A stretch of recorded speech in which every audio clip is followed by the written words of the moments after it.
let's start then, shall we? Hands up if you can tell me what this says.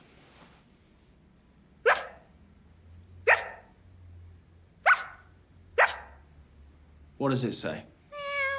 Ambulance. Very good. Hi everyone, I'm Dom Griffin. I'm a film critic and you're watching the Armchair Auteur. This is an ongoing video series I do where we talk about new movies, old movies, screenplay analysis, that sort of thing. So if you like movies and you like film culture and you like to see people pick it apart, please consider subscribing. So we've come to the final installment of the Small Axe Saturdays series we've been doing here on the channel, looking at every entry in Steve McQueen's new BBC and Amazon Prime produced series, Small Axe. It's been a fun ride. It's been a rare opportunity to see such a talented filmmaker like Steve McQueen working at the peak of his powers and flexing on everybody so hard, but all good things must come to an end. This last installment in the series is a film called Education. Education, like Alex Wheatle, is sort of tied for the shortest film in the series, clocking in at just over an hour.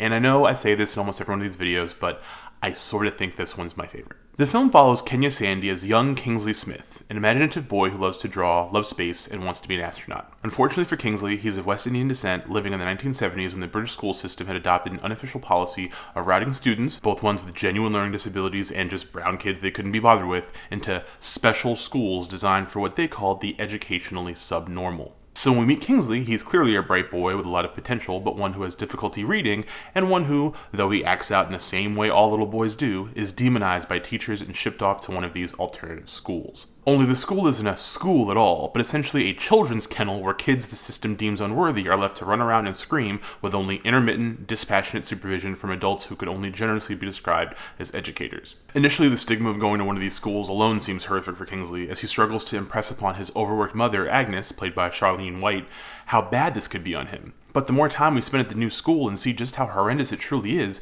and how few of the students belong in any kind of alternate program at all, the more tragic the tale becomes. The film's first half is incredibly frustrating to behold, even more so than the righteous anger of Mangrove or Red, White, and Blue, because its protagonist is a helpless child lacking the ability to adequately explain the severity of his predicament to anyone who could do anything to help him. Agnes in particular seems an easy figure to hate, given how averse she is to engaging with the situation beyond lashing out at her son, who she seems to blame. But in the film's second half, the focus drifts closer to Agnes's POV. We watch as she begins to open up when Lydia Thomas, played by Josette Simon, comes around to try to educate her about these systemic issues. She's given a pamphlet explaining this cruel phenomenon and offered to invite to a town hall meeting, and is suggested to bring Kingsley to a Saturday school that's been started to help kids failed by the system. Agnes is initially resistant, not out of malice or apathy, but because so much of her life is working, and her husband is absolutely fine with their son's potential stunted. He sees nothing wrong with him being on track to learn a trade.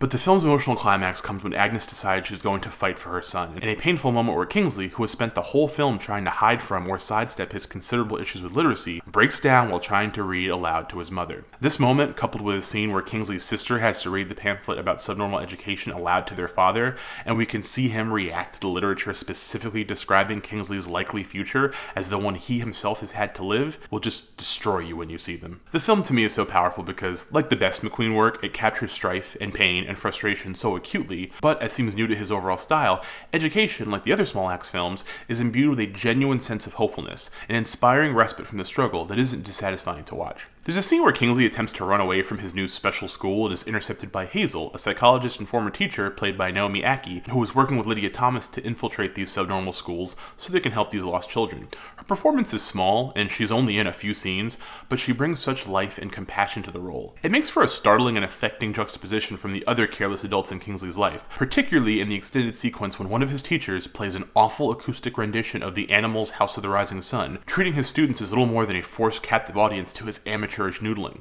It's a perfect example of how good McQueen is at holding on a scene for entirely too long, forcing you to wrestle with what you see, not giving you the option to avert your gaze.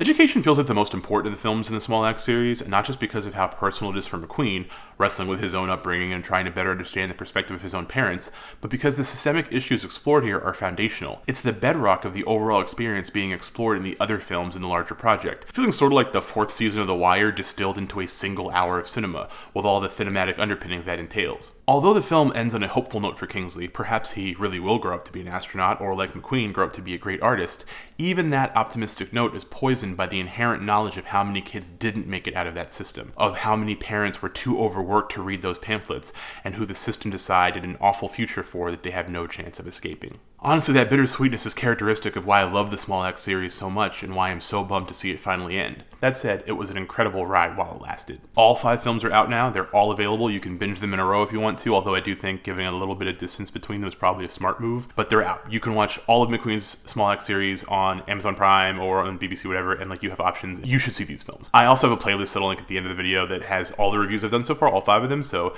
once you see them, if you want to have like a conversation in the comments with me about them, I'm totally up for that, because these combined together, this 5-film series, I think this is my movie of the year. I think it's astonishing that Steve McQueen made 5 movies, and even like the worst of the 5 is better than most other movies that came out this year. That's king shit. Thank you guys for watching this video and the whole series if you have, and if you like it, give it a thumbs up. If you have anything to say about the films or McQueen in particular, talk to me in the comments below. I'm always in there, usually.